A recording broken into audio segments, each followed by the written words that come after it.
Annelle Akashique, émission d'âme. C'est un grand sujet. Qu'est-ce que je suis venue faire ici, sur cette terre?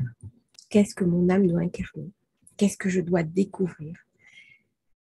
Comment faire pour être en adéquation entre mon existence terrestre, ma mission de vie, et puis ma mission d'âme? Ce sont des grandes questions fondamentales que nous nous posons à un moment donné sur notre chemin d'éveil. Eh bien, dans cette vidéo, nous allons voir comment les annales akashiques peuvent nous aider à répondre à ces questions existentielles qui marquent même le principe de notre humanité.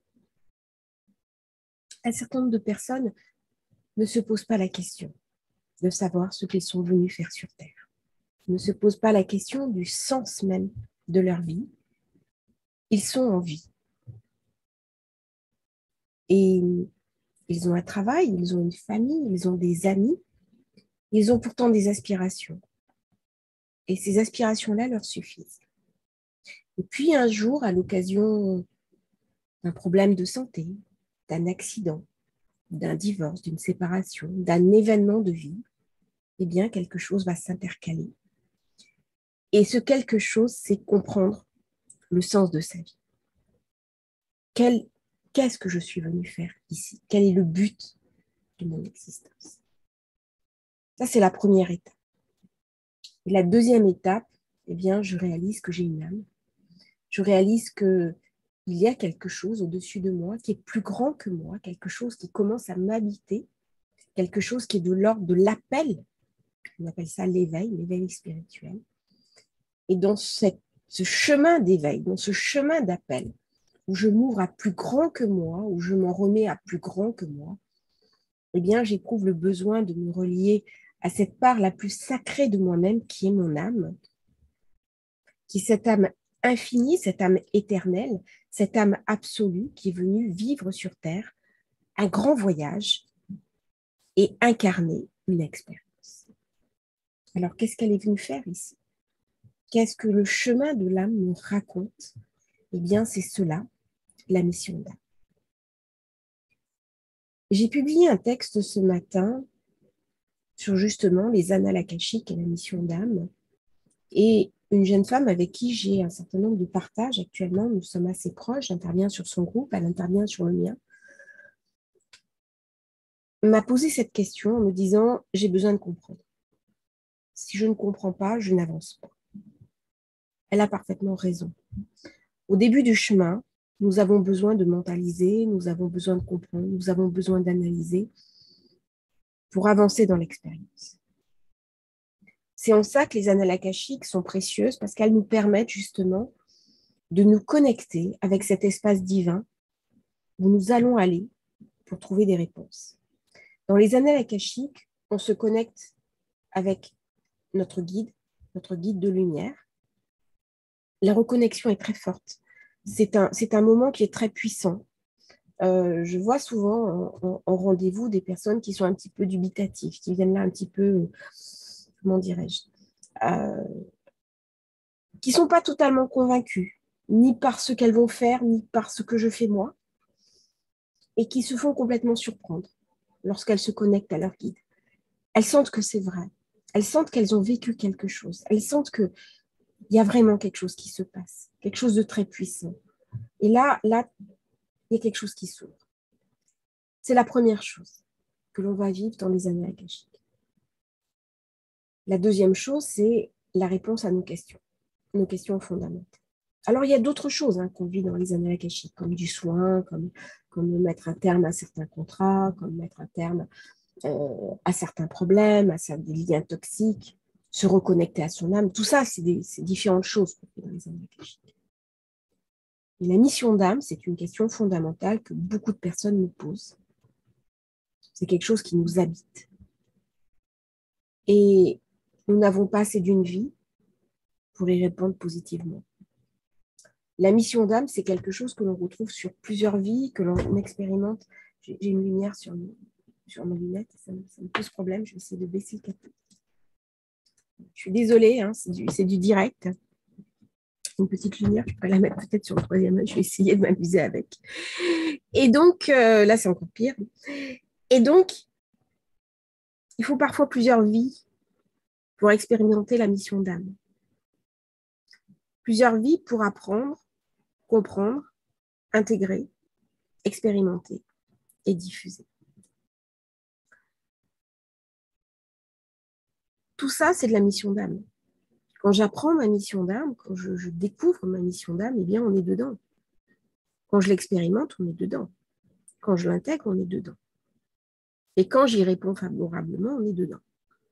Eh bien, la mission d'âme, il faut plusieurs vies pour le faire. C'est-à-dire, ce n'est pas uniquement dans cette vie-là que vous expérimentez votre mission d'âme. C'est quelque chose d'éminemment sacré, c'est quelque chose qui est en lien avec votre soi profond, avec la part de divin en soi. Et c'est une question qui est en lien aussi avec le sens de sa vie. Comment articuler sa mission d'âme avec sa mission de vie? Eh bien, la réponse de cette mise en synergie, de cette mise en miroir, d'un côté, le sens de ma vie et d'autre côté, la mission d'âme, et tout ça est aligné, eh bien, c'est ce qu'on appelle l'alignement. L'alignement, c'est-à-dire on est en même temps ancré dans le quotidien, dans la réalité physique, dans la réalité palpable. On est connecté sur le chakra du cœur, qui est un chakra fondamental pour rentrer dans les annales akashiques. On ne rentre pas par le chakra coronal, on rentre par le chakra du cœur. Et en même temps, l'en haut. Donc, on est sur quasiment en même temps sur 3 niveaux différents. 3 niveaux de compréhension, 3 niveaux de réalité différents au moment où on va incarner véritablement cette mission d'âme. Et c'est la mission d'âme, l'articulation, le reflet du miroir entre la mission d'âme et le sens de la vie, eh bien, qui va nous rendre profondément heureux. Lorsqu'on est pleinement aligné entre sa mission d'âme et sa mission de vie, son sens de sa vie, et qu'on l'incarne, voilà, les portes s'ouvrent. Aussi bien en nous que chez les autres. C'est-à-dire, l'inconscient des autres sait que nous sommes alignés. Donc, ils viennent à nous naturellement. On ne force même plus. C'est ce que j'ai dit en rendez-vous hier. On ouvre le robinet et l'eau, elle coule. L'information, elle coule naturellement. Tout est fluide. On ne mentalise plus. En même temps, on est le mental. On n'arrive pas à cette compréhension sans du savoir, sans acquérir du savoir. C'est-à-dire, il y a un socle. Les kabbalistes appellent ça la bina. On a les trois séphiras du haut qui sont Keter, la couronne, c'est-à-dire la présence divine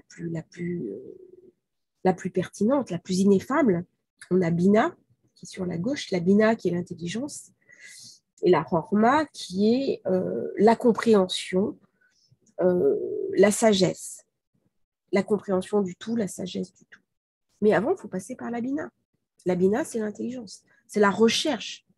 On n'approche pas le divin sans avoir cherché à savoir qui il était. Il faut toute une vie, voire plusieurs vies, pour avoir cette intelligence du divin. Alors, certains reçoivent tout par la Rohma.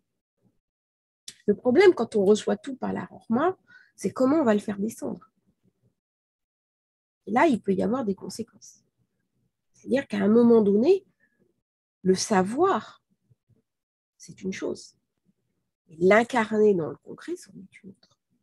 Et c'est en fait les 3 séphirotes du haut, donc ce lien avec l'ineffable, que je reçois à travers ma perception de l'ineffable, la Rohma, et à travers le filtre du symbolisme que j'ai appris, de toutes les techniques que j'ai appris, de toute l'élaboration mentale que j'ai apprise, qui sont la Bible. Et c'est ça que j'enseigne. C'est ça que je transmets aussi quand je suis en rendez-vous annales akashiques. Et le sens de sa vie, c'est ça. C'est on est lié avec l'ineffable, et le sens de l'ineffable, on va l'incarner complètement au final dans ma route, c'est-à-dire notre vie quotidienne. Est-ce que je reste sur mes sphères en haut? Non. Est-ce que je descends dans le monde? Est-ce que j'incarne ma foi dans le monde? Parce que c'est ça la mission de vie. C'est très en lien avec la foi. Bien, c'est la réponse la plus aboutie, en sachant qu'elle n'a pas de fin. c'est un chemin. C'est un chemin sans fin. On prend le bâton et on va dans le désert. On va parler dans le désert, on va enseigner dans le désert, on va transmettre dans le désert. Et de vie en vie, on retrouve ça, on retrouve ses potentialités. On ne part pas à zéro d'une vie à l'autre. Alors, il faut un peu de temps, bien sûr, pour retrouver tout ça. Alors, la mission d'âme, il y a une part qui est commune à tout le monde parce que chaque âme est différente, mais chaque âme est en même temps reliée aux autres. C'est un inconscient spirituel. C'est Jung qui en a beaucoup parlé. Le but de l'âme, sa mission d'âme, eh bien, c'est de revenir à la source. C'est de se relier à la source. C'est une mission collective. C'est d'intégrer la source. Intégrer, conscientiser la part de divin qu'on soit en soi et l'incarner dans le matériel. Ça, c'est une mission véritablement collective. Après, il y a des réponses qui sont plus individuelles. Certaines âmes ont compris ça. Elles l'ont intégré. Certaines âmes ont encore à le découvrir. Et donc, il y a des réponses qui sont plus fines en fonction des personnes. Alors, comment obtenir ces réponses? Il y a plusieurs méthodologies.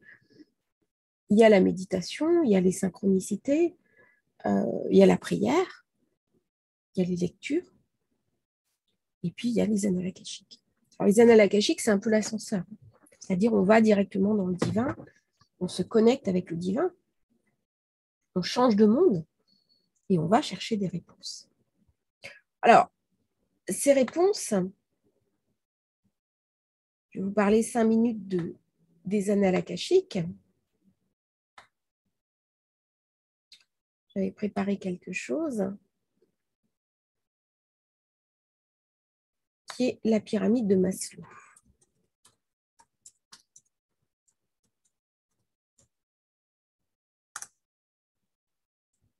C'est la pyramide de nos besoins, la pyramide de Maslow. C'est-à-dire, nous avons tous des besoins qui sont fondamentaux. Là, on est dans le premier niveau. Alors, chez les kabbalistes, on a 5 niveaux de l'âme. Le niveau le plus bas, qui est le nefesh, ça correspond à notre cerveau reptilien. Ce sont les besoins physiologiques. C'est-à-dire, l'âme, elle a un corps et elle a besoin d'exprimer ses besoins physiologiques. Manger, boire, respirer. C'est le tout petit enfant. Certaines personnes restent essentiellement dans ce premier besoin. Très rapidement, nous avons un autre besoin qui est le besoin de sécurité. Nous avons besoin de nous sentir protégés, de nous sentir dans une maison, de nous sentir avec des certitudes, de nous sentir bien avec un compagnon ou une compagne protégée. C'est valable aussi pour les célibataires. Se sentir protégé, quand on est célibataire, eh bien, c'est trouver en soi la force.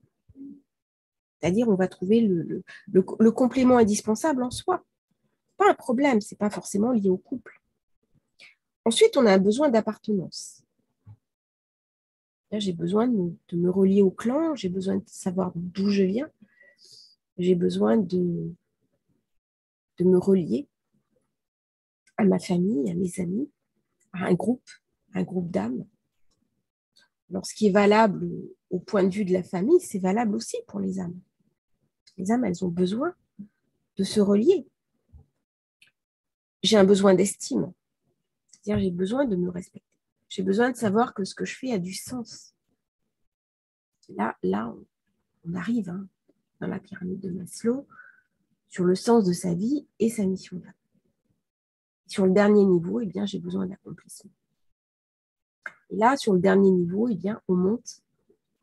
Et c'est avec ce niveau du besoin d'accomplissement qu'on peut faire le lien entre la mission d'âme, la mission de vie et la réalité que l'on va incarner dans l'ici et maintenant. Les annales akashiques, c'est du 3e niveau. C'est-à-dire que le premier niveau, c'est le niveau qui est physique, organique, matériel, simple. 2e niveau, on est déjà dans l'éveil, on est déjà dans la compréhension, on est déjà dans les émotions, on est déjà dans quelque chose qui cherche le lien avec la source, avec le divin, avec le grand architecte, avec Dieu. On l'appelle un peu comme on veut. En soi, c'est un mot, c'est un concept, c'est un principe. Les kabbalistes disent Hachem, ou disent le Yod Kevavke, encore que le Yod Kevavke est sacré. Ils disent Hachem. Hachem qui est le principe qui inclut Elohim, sachant que ce nom a plein de noms, mais que le principe est unique.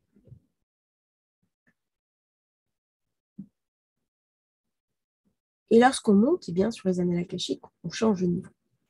On monte sur un plan beaucoup plus subtil, beaucoup plus élevé, qui est le plan de l'âme. On reviendra sur le plan de l'âme dans une autre vidéo, pour savoir où sont véritablement les annales akashiques. Et sur le plan de l'âme, eh bien sûr, on peut l'interroger pour savoir quelle est notre mission d'âme. On peut aussi l'interroger pour savoir comment y répondre le plus positivement dans notre vie. Quels moyens on peut demander, quels moyens on peut obtenir. Et là, il ne faut pas hésiter à tutoyer les guides, c'est-à-dire à les considérer comme des amis en disant, voilà, j'ai une mission à remplir. Donnez-moi les outils, apportez-moi les outils, faites-moi rencontrer les personnes, montrez-moi les formations qui peuvent m'aider, mettez sur ma route les livres, les informations, la compréhension dont j'ai besoin pour avancer. Tout ça, ce sont des choses dont on a besoin et qu'on peut trouver dans les annales akashiques. Alors, qu'est-ce qui fait que l'information n'est pas complètement fluide? Parce qu'au départ, elle devrait être complètement fluide. C'est-à-dire que très rapidement, on devrait comprendre sa mission d'âme, sa mission de vie. Et puis l'incarner, c'est facile. C'est ce que m'a dit cette jeune femme. Si je ne comprends pas, je ne peux pas incarner. Ça, c'est le premier niveau. Si je ne comprends pas, je ne peux pas incarner. Eh bien, le premier niveau, c'est le doute. Certaines personnes ont des réponses, elles le savent. Après un rendez-vous annal akashique, j'ai un débriefing. Dure en général 1 heure. Et les personnes, beaucoup me disent, je le savais, mais je n'arrivais pas à le mettre en forme. Je le savais, mais je n'arrivais pas à en avoir la conscience. Je le savais, mais je doute de moi. Je doute de mes capacités. Est-ce que je vais être capable de le faire? Et ce qui est incroyable, c'est souvent les personnes qui sont le plus capables de faire quelque chose qui ont le plus de doutes en elles. C'est ça qui est incroyable. C'est-à-dire, je reçois en annale akashique, j'ai un oiseau qui piaille, là, qui vient de se poser sur le bateau, qui est sur la table. On a toujours des petits oiseaux autour de nous, alors qu'on est au milieu de la baie. Et ce sont les personnes qui ont le plus capacité à faire, qui ont le plus de doutes. Et je leur dis, mais jetez-vous à l'eau. Vous allez être aidés, vous allez être accompagnés. Et je leur donne souvent des indications pour être aidés, pour être accompagnés. Le doute, c'est terrible. Alors, le doute, il est nécessaire. Quand on est dans la foi, il faut aussi intégrer le doute. Mais à un moment donné, le doute doit être une force et non plus une faiblesse. Il faut se jeter à l'eau. On est dans le monde de l'action, ici-bas. On est dans le monde de la réalisation. Donc, il faut agir. Même si on se trompe, tant pis. Mais l'agir est important. C'est incarner le divin. Et bien, pour incarner le divin, on doit agir. C'est cette vidéo que je fais. Ce matin, je me suis levée. J'ai un rendez-vous cet après-midi. J'ai fait mes mails. Et d'un coup, c'est venu. Il fallait que je transmette. C'était dans ma tête, toutes ces pensées. Eh bien, aujourd'hui, j'avais besoin de transmettre. Et au lieu de me dire, eh bien, j'hésite, tout n'est pas parfait. Tout n'est pas, c'est perfectible. Mais je le fais. Je me jette à l'eau. Et je passe cette étape. Alors, pourquoi est-ce qu'on doute? Parce qu'on a peur du jugement des autres. Ça, c'est un autre élément qui est très important. Nous avons malheureusement subi des éducations où on nous obligeait à être conformes à ce que les autres attendaient de nous. On ne nous a pas appris dans notre éducation enfant à être nous-mêmes. On ne nous a pas donné les outils pour être nous-mêmes. Au contraire, c'est soit conforme à ce que la société attend de toi. C'est des éducations dit bonjour la dame. Tu es une fille, tu dois être douce, tu dois être jolie, tu dois être gentille. Souris, ma chérie. C'était ma mère, je subissais du harcèlement, par exemple, à l'école. Tu es bien maussade aujourd'hui. Souris. On m'a jamais demandé pourquoi j'étais maussade. Qu'est-ce que tu es maussade? Je ne comprends pas. Tu vis dans une grande maison avec nous, tu as tout pour être heureuse. On ne m'a jamais posé la question pourquoi j'étais maussade. Et à l'école, je subissais des violences et je subissais un harcèlement profond. Et je n'avais pas la place d'exprimer ce que j'étais en moi. Les garçons, c'est pareil. Alors les femmes, on est obligé d'être conforme à un schéma, mais les hommes, c'est pareil. C'est le même combat. Sois fort, sois conforme, ne pleure pas, n'exprime pas tes émotions. Si tu pleures, tu es une fille. Bon, c'est un peu moins vrai à l'heure actuelle. Les hommes ont plus de place pour parler de leurs émotions. Mais c'est encore très compliqué. Hein. Y a des mouvements entre guillemets féministes qui ont toutes raison d'être, qui sont totalement légitimes, mais qui malheureusement veulent de nouveau confisquer le pouvoir aux hommes pour le donner aux femmes. Et donc, on culpabilise les hommes, on culpabilise le masculin, on nie le masculin sacré. Et en fait, le jugement des autres, eh bien, c'est l'adéquation entre le féminin et le masculin. Féminin sacré, masculin sacré, équilibre. Ne plus avoir peur du jugement des autres, c'est se connaître soi. Quand on est parfaitement articulé entre sa mission d'âme et sa mission de vie, on n'a plus peur du jugement des autres. Dire les autres vont nous critiquer, c'est leur problème. C'est-à-dire, je ne suis pas conforme à ce que tu attends de moi. C'est le problème. Je suis conforme à ce que le plan divin attend de moi. Ça, c'est la vraie réponse. Toi, tu n'es qu'un être humain. Je te respecte. Je ne vais pas aller contre tes intérêts. J'agis avec éthique. Parce que forcément, quand on est incarné, quand on est habité par cette compréhension du divin qui est en soi, on ne va pas faire n'importe quoi. On va agir avec éthique. Il y a des gens qui vous portent préjudice. Bon, tant pis. C'est comme ça. Est-ce qu'on va porter plainte si quelqu'un nous vole? Oui, bien sûr. Mais est-ce qu'on va demander, par exemple, la loi du talion? Non, absolument pas. On va pardonner ce qui est pardonnable, et puis à certains moments donnés, on va demander réparation si un acte nous est préjudiciable, oui, mais on va le faire avec éthique. On va le faire sans haine, sans colère, avec compréhension. C'est une autre manière de se comporter. Incarner le divin en soi, ça ne veut pas dire non plus être un mouton à l'abattoir, ou l'agneau du sacrifice. On ne rentre pas dans quelque chose de sacrificiel, on prend sa place, on se fait respecter. Aussi parce qu'on incarne le divin en soi. Donc, si je suis le divin en soi, je reconnais l'autre comme étant le divin en soi, mais en même temps, je n'autorise pas l'autre à mettre en danger mon intégrité. Quand, par exemple, des gens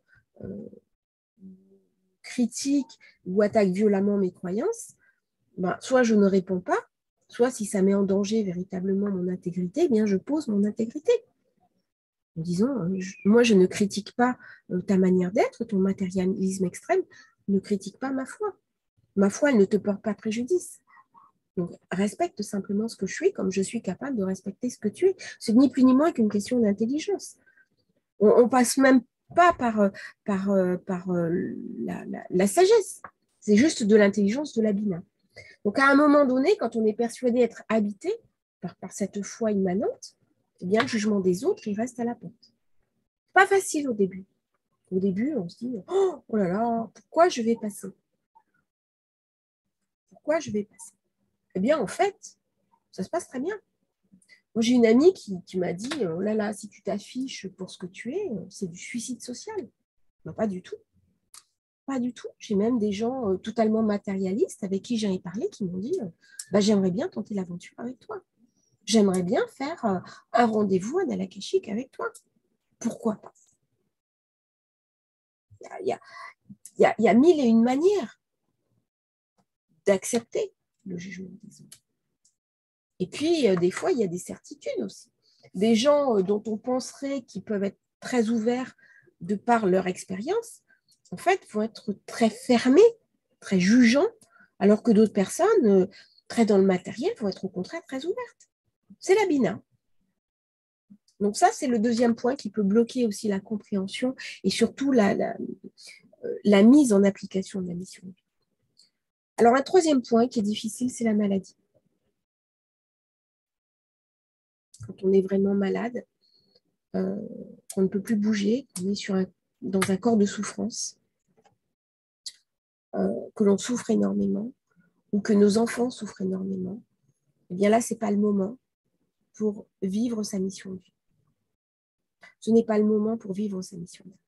Malheureusement, on est entre parenthèses. On peut intégrer, on peut comprendre, on peut chercher à analyser, mais on ne peut pas la mettre en pratique. Ce sont des moments, les maladies sont des moments de parenthèse.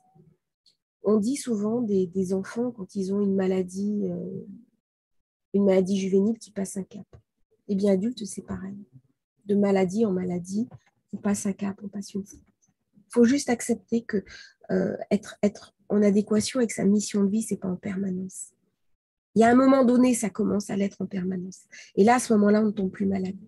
C'est-à-dire, on est guéri très vite. Mais à un moment donné, on peut être amené aussi à devoir s'arrêter. Parce qu'on a trop tapé dans notre énergétique. On a trop tapé dans nos réserves. L'autre point, eh bien, c'est les croyances de la société. Alors là, les croyances de la société, il y a beaucoup de croyances qui sont limitantes. Ce n'est pas uniquement des croyances sociales comme tu es trop petit, tu ne peux pas y arriver. Comme dit le Dalai Lama, eh bien, essayez de dormir une nuit avec des moustiques enragés. Et vous verrez qui gagne.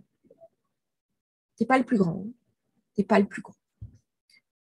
Ça, c'est une croyance. Que nous ne pouvons pas agir sur notre monde. Que nous n'avons pas pris sur notre monde. C'est totalement faux. Il suffit juste de se faire confiance. C'est une croyance limitante. Il y en a d'autres. Dans la spiritualité, il y a un certain nombre de croyances qui sont au jour d'aujourd'hui limitantes. Alors, il y a des croyances qui sont aussi des soutiens. C'est quelque chose que je n'avais pas identifié sous cette forme-là. C'est-à-dire, certaines personnes ont besoin de ces croyances pour avancer. J'ai commis l'erreur de vouloir déstabiliser ça. Je ne le ferai plus parce que ça permet à ces personnes de nommer leurs croyances, de les aider à avancer dans la vie. Elles ont besoin de ça. Donc, je ne déstabiliserai plus les croyances profondes au niveau de la spiritualité. Mais plus on avance et plus on s'aperçoit que l'ombre nous enferme, si tu ne fais pas ça, tu auras ça. Mais attends, tu as l'obligation de faire ça. Hein? Tu te rends compte, une âme vient te voir, tu as l'obligation de faire du passage d'âme. Non. Non. On peut choisir à un moment donné de dire, je ne peux pas. Eh bien, je fais appel à un groupe de passeurs. Je ne peux pas, je n'en ai pas la force. Eh bien, je mets cette mission entre les mains de quelqu'un d'autre qui va l'accepter. L'âme, la lumière, elle libère. La lumière, elle laisse libre. Elle vous dit toujours, tu as le choix. Tu as le choix, y compris de te tromper. Quand vous avez un parent aimant, alors nous n'avons pas tous eu des parents aimants, mais dans l'idéal, le parent aimant, c'est celui qui dit, bah ouais, tu as commis une erreur. Bon, bah, tu viens à la maison. Hein. Je n'en parlerai même pas. Je te fais le repas, je te fais à manger, puis je t'ouvre les bras. Et je te reçois. Bah oui, tu m'as beaucoup fait souffrir, mais c'est comme ça. On oublie, on passe à autre chose. Ce que mon père faisait. Mon père était, bah ouais, tu m'as fait souffrir. Tu m'as fait souffrir, j'ai pas tout compris. Mais je suis là et je t'aime. Eh bien, la lumière, c'est ça. J'ai souffert parce que tu t'es trompé. J'ai souffert parce que tu as pris le mauvais chemin. Mais en même temps, qu'est-ce que j'ai choisi pour toi? Eh bien, j'ai choisi que tu exerces ton libre arbitre. Et dans ce libre arbitre, eh bien, il y a des moments donnés, il y a l'erreur. Et c'est comme ça qu'on avance, en acceptant l'erreur, y compris spirituelle. Et dans l'erreur spirituelle, eh bien, il y a l'ego. Alors, qu'est-ce que c'est que l'ego? L'ego qui empêche d'incarner sa mission d'âme. eh bien, on va basculer vers l'orgueil plutôt que l'ego. Lorsqu'on sait beaucoup de choses,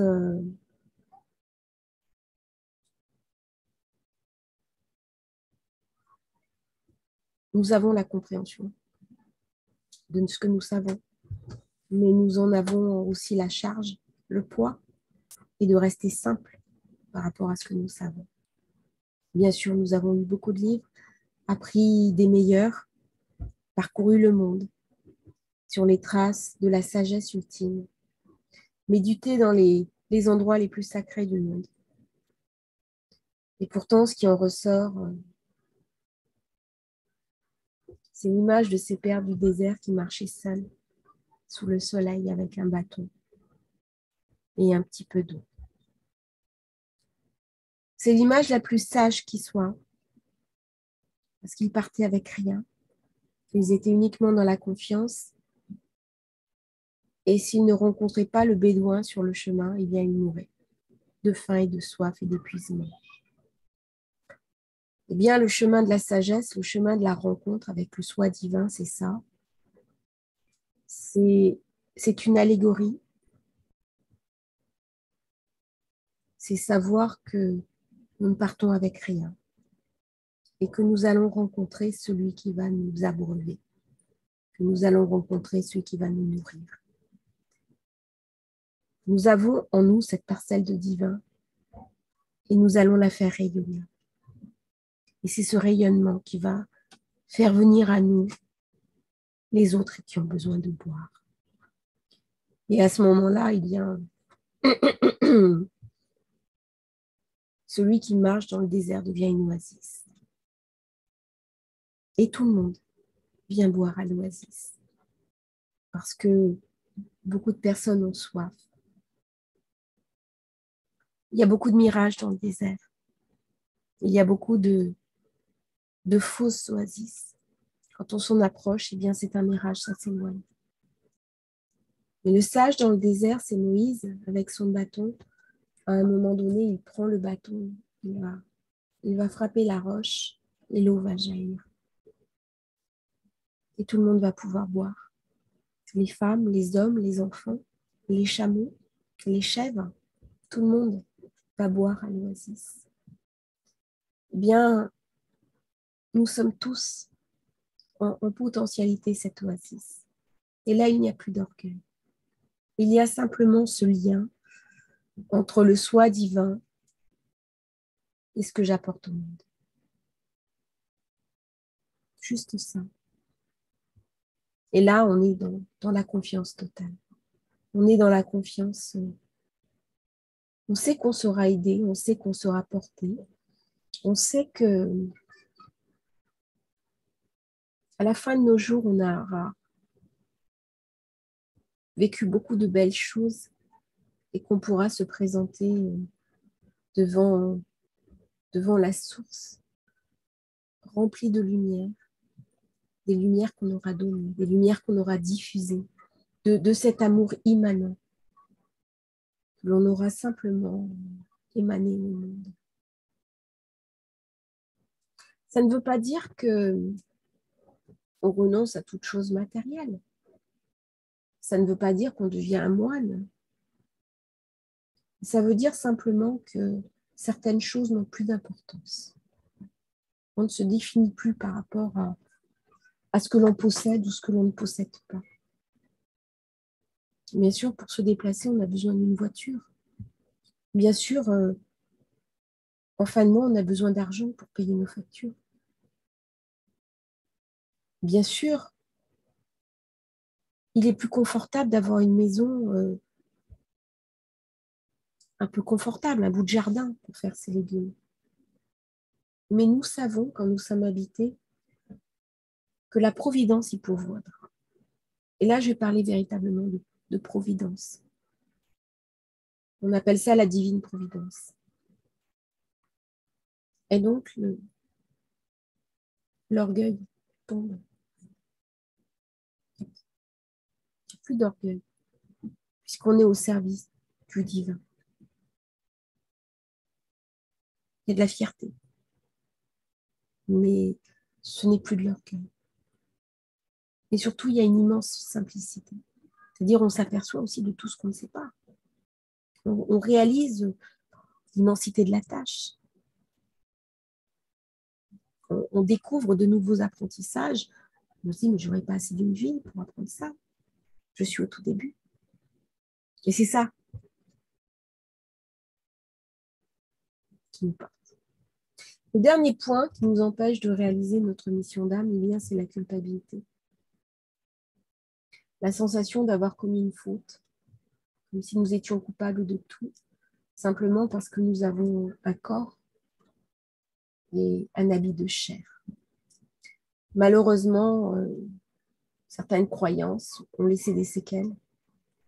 Nous n'avons rien à pardonner, nous n'avons rien à nous pardonner. Si nous avons besoin du pardon pour avancer, accomplissons ce pardon. Mais attention à ce que ce pardon ne fasse pas de nous des personnes injustes.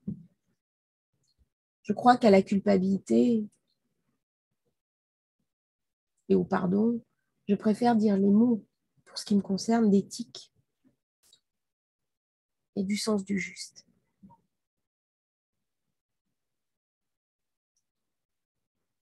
Attention à ne pas survaloriser le bourreau et ne pas culpabiliser la victime. Je suis une ancienne avocate et j'ai vu des cas où on culpabilisait la victime. Une victime reste une victime.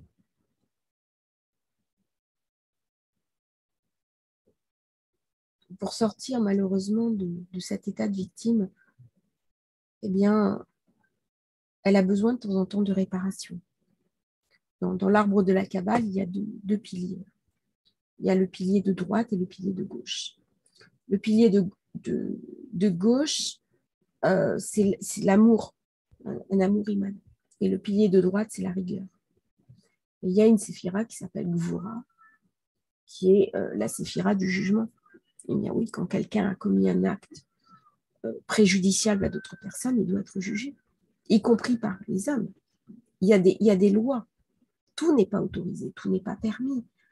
Quand une personne commet des actes, je pense à des terroristes par exemple, ça peut vous sembler étrange de parler de ça sur une vidéo sur la mission de vie. Il y a une rétribution qui doit être faite. La société exige une rétribution. Et bien là, on est sur la séphira qui est Gvura. Et ça permet justement de sortir de la culpabilité. Parce que sinon,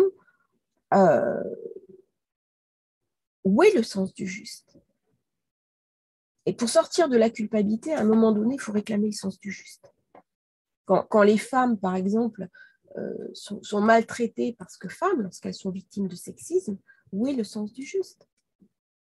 Lorsque des hommes sont victimes de femmes pervers narcissiques, où est le sens du juste?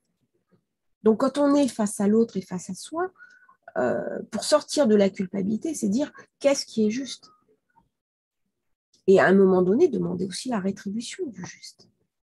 Une personne qui, par exemple, accepte un travail avec une surcharge de travail importante, mais n'est pas payée à sa juste valeur, à sa juste mesure, où est le sens du juste? Je pense aux infirmiers, aux infirmières en ce moment, qui ont des travaux qui sont un travail qui est épuisant. Qu'est-ce qui est juste? Les enseignants, c'est pareil. Qu'est-ce qui est juste? Ça veut dire que les gens qui vont vers ce genre de métier, il y a une forme de culpabilité en eux. Et ce n'est pas ça qui est positif. Ce qui est positif, c'est d'aller vers ce genre de métier parce que c'est votre mission de vie. Et puis peut-être à côté d'avoir d'autres activités pour faire rentrer du financier. Parce que le financier, on en a besoin dans notre vie actuelle. On ne peut pas complètement l'occulter, l'oublier. Donc la mission de vie, on voit qu'il y a quelque chose qui nous est donné, il y a quelque chose qui est trouvé, et puis il y a des blocages. Donc, pour aller toucher du doigt cette mission de vie, bien les années akashiques, c'est un moyen extraordinaire qui vous est donné. Et je vous invite vraiment à effectuer cette démarche de rencontrer votre mission d'âme, ce qui va vous permettre d'éclairer différemment votre mission de vie. C'est vrai que la mission d'âme, la mission de vie, la mission d'âme, elle est globale, la mission de vie, elle est particulière. Quand on se réincarne, la mission de vie peut changer d'une vie à l'autre. Par contre, la mission d'âme reste toujours la même. La mission d'âme, on la retrouve d'une vie à l'autre. C'est quelque chose qu'on incarne sur plusieurs vies. La mission de vie, au contraire, des fois, on peut changer. C'est quelque chose qui est beaucoup plus mouvant.